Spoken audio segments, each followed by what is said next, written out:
All right, so today we're diving deep into the science of connection, and it's all based on Charles Duhigg's amazing book, Supercommunicators. We're going to figure out what the best communicators on the planet do differently, and, how we can steal some of their secrets for ourselves. You know that feeling, right? It's just the worst. You're trying to explain something, share a feeling, and you just get this blank stare. It feels like you're talking to a brick wall. Well, it turns out there's a real, scientific reason that happens. And this, right here, is the core of it. We walk into a conversation thinking it's just one thing, a simple back and forth. But supercommunicators, they know that underneath the surface, there are these hidden layers, different conversations all happening at the same time. And if you don't see them, you're going to miss the connection every single time. So before we can get to the fixes, we really have to understand the problem. Why do so many of our conversations, just completely fly off the rails? Neuroscientists actually have a pretty cool term for this. They call it neural synchronization. Basically, when a conversation is going great, the brains of the people talking actually start to sync up, like they literally get on the same wavelength. Miscommunication is what happens when we're just not tuned in to the same frequency. Okay, so how do we get in sync? How do we find that shared wavelength? Well, the very first step is to figure out what conversation you're actually in. And according to Duhigg, there are really only three main types. And here they are. First, you've got your practical conversations. These are all about problem solving and making plans.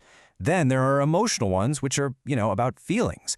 And finally, you have social conversations, which are about who we are and how we fit together. The big mistake we all make? We think we're having one kind, while the other person is in a totally different one. Just think about this for a second. Your partner comes home from a terrible day at work, and they start venting. They're in an emotional conversation. They want to talk about, how do we feel? But what do?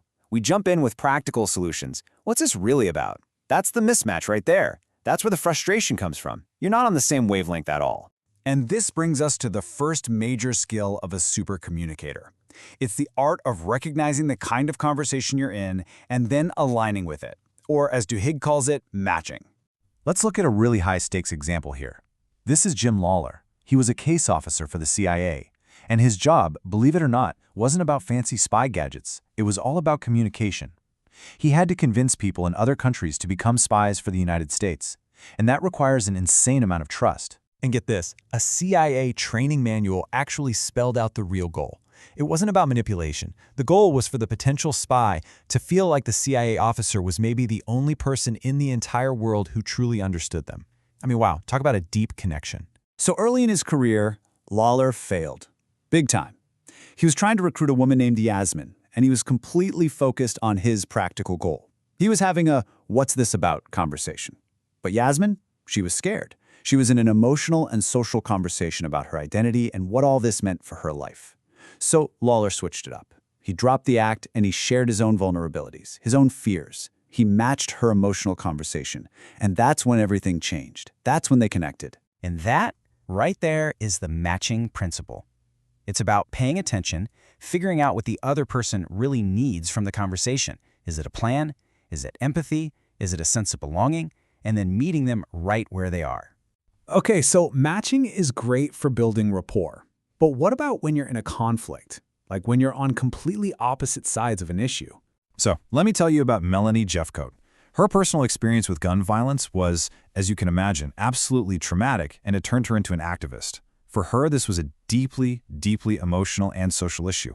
It was tied to her identity as a survivor, as a mother. So then, she walks into what seems like an impossible situation, a room designed to bring people from totally opposite sides of the gun debate together. You can just imagine the raw emotion, the entrenched identities in that room. But here's where they did something absolutely brilliant. The organizers changed the entire goal. It wasn't a practical debate where one side had to win. It was an emotional and social conversation about understanding. The question completely shifted from who's right to who are we and how do we all feel? To pull this off, they used a technique called looping for understanding. It's so simple, but it's a total game changer. First, you ask questions to get to their feelings. Then, you just listen to their story. And then, this is the magic step, you prove you were listening. You summarize what they said back to them, and then you ask, did I get that right? You're not agreeing with them, you're just showing them that you heard them. And the result? This quote from one of the people in that room says everything. The feeling of being truly, genuinely heard, without judgment, it's transformative. It proves you can build bridges across even the widest, most polarized divides. So, what do we do with all this? How do we take these incredible ideas and actually use them in our day-to-day lives? All right, here it is, your Supercommunicator toolkit. First, always try to identify the type of conversation. Then, match their energy. Ask those deeper questions that get to feelings, not just facts.